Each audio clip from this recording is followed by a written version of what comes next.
کاک سەمەد سەرەتا سوپاس بۆ ئامادەبوونێ لە ستۆدیۆی لەندەن. هەر وەک پێشتر ئاماژەم پێدا جەنابەت توێژینەوەیەکە هەبووە، ئایا ئەم توێژینەوەی جەنابەت بەشێک بوو لە ئامانجی کۆنفرانسەکە یان نا؟ زۆر زۆر سپاس کاکبڵێن. ڕاستیەکەی ئەمە بەشێکی بچووکی توێژنەوەیەکی گەورەیە کە تێزی دکتۆراکەمە. ئەم ئامانج لە بەشداریکردن لەم کۆنفرانسانە بۆ دەرخستنی بۆ نیشاندانی یان بۆ نمایشکردنی بابەتێکی بچووکە لە بەشێکی بچووک لە توێژنەوەکەمە کە دایدا فیدباک و با بڵێن گفتوگۆیەک لەسەری ئەکرێت، بەڵام کۆی پرۆژەکەم لە کۆتاییدایە لە پرۆسی کۆتاییدایە و بە هیوام لە ماوەیەکی نزیکدا کۆتای بێ و گفتوگۆی لەسەر بکرێت بۆ دوجار. ڕاستیەکەی بەشی دووەمی پرسیارەکەت بڵێ بەشێک بوو لە با بڵێن ئامانجی کۆنفرانسەکە بوو کە لەژێر ناونیشانی ئاڕاستەنوێەکانی توێژنەوە لە بواری میدیادا. من بابەتەکەی من بەو پێی کە میکسێک با بڵێن تێکەڵەیەک لە تیۆرەکانی ئەنترۆپۆلۆژیا و سۆسیۆلۆژیای تێکەڵ کردووە.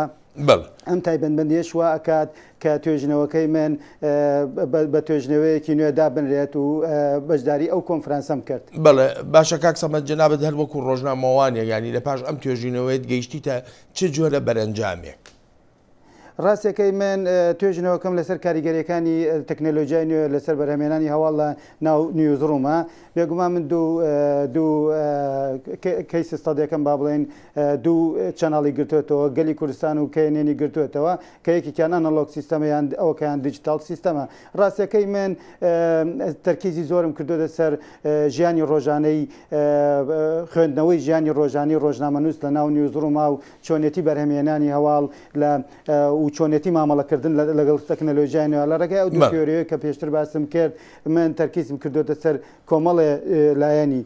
ڕاستەکەی هەندێک لایەنی با بڵێن دەرەنجامەکان هەندێکی دڵخۆشکردن و هەندێکشی نادڵخۆشکردن. یعنی ڕاستەکەی دڵخۆشکەرەکەی ئەو لەوادایە کە کورد ئێستاکە لە ناو میدیا بۆ یەکەمی جارە تەکنەلۆژیایەکی زۆر پێشکەوتوو بەکارهێنێت. ئەمەش خۆی لە خۆیدا دەستکەوتێکی گەورەیە لە هەمان کاتیشدا کە دڵخۆش کە باردۆخێکی نالەبار ڕۆژنامەنووسەکان یان با بڵێن ڕۆژنامەنووسەکان ڕوبەڕۆی قورساییە کە بنەوە لە بەکارهێنانی ئەو جۆرە تەکنەلۆژیانەدا. لەسەر هەندێک لەو نیگەرانیانە دوایی دێمەلاتەوە، بەڵام جارە پێم بڵێ گرنگی بەشداری میدیاکارانی کورد لەم جۆرە کۆنفرانسانەدا چییە؟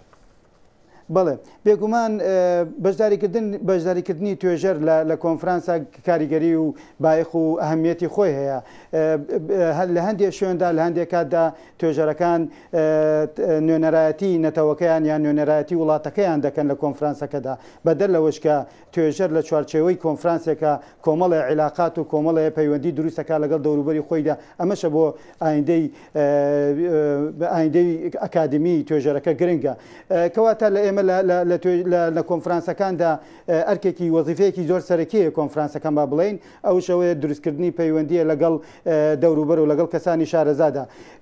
لە هەرێمی کوردستاندا ئێمە بەو پێی کە ژمارەیەکی کەمی طبعاً مە قسەکەم تەنها تایبەتە بە بواری میدیا لەبەرەوەی من لەو بوارەدام ئاگاداری توێژەرانم لەو بارە لەبەرەوەی ژمارەیەکی کەمی توێژەری میدیامانێ لە ئاسی باڵا بۆ بڵێن با بڵێن ماستەر و دکتۆرا کە ئەوانەی ئامادەکراون بۆ ئەنجامدانی توێژینەوە لە چوارچێوەی توێژنەوەی میدیادا کەمن. ئەمانش وای کردووە کەمتر یعنی بپەرژێنە سەر ئەوەی کە کاری توێژنەوە بکەن.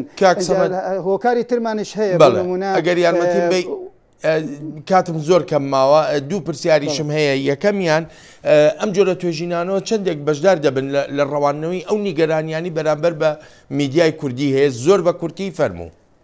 بەڵێ ئەگەر ئەوانەی کە خاوەنددارەتی میدیا ئەکەن لە هەرێمی کوردستانە گوێ لە توێژەرانی بواری میدیا بگرن بە بێگومانی ئەو خەمە ئەڕۆێننەوە ئەنجا ئەمە توێژینەوەانە بێگومان ڕێگا چارەیەکە بۆ ئەو کێشانەی کە ڕووی ڕۆژنامەی بەرهەمێنانی هەواڵدا. بەڵێ زۆر سپاست دەکەم. ئەلبەتە ئێمە ڕۆژی یەکشەمە لە بەرنامەی ژیان لە فەرهەنگیشدا بە درێژی باس لەم پرۆژەی جەنابەت و هەروەها لە نیگەرانیەکان لەسەر میدیای کوردیش دەکەین.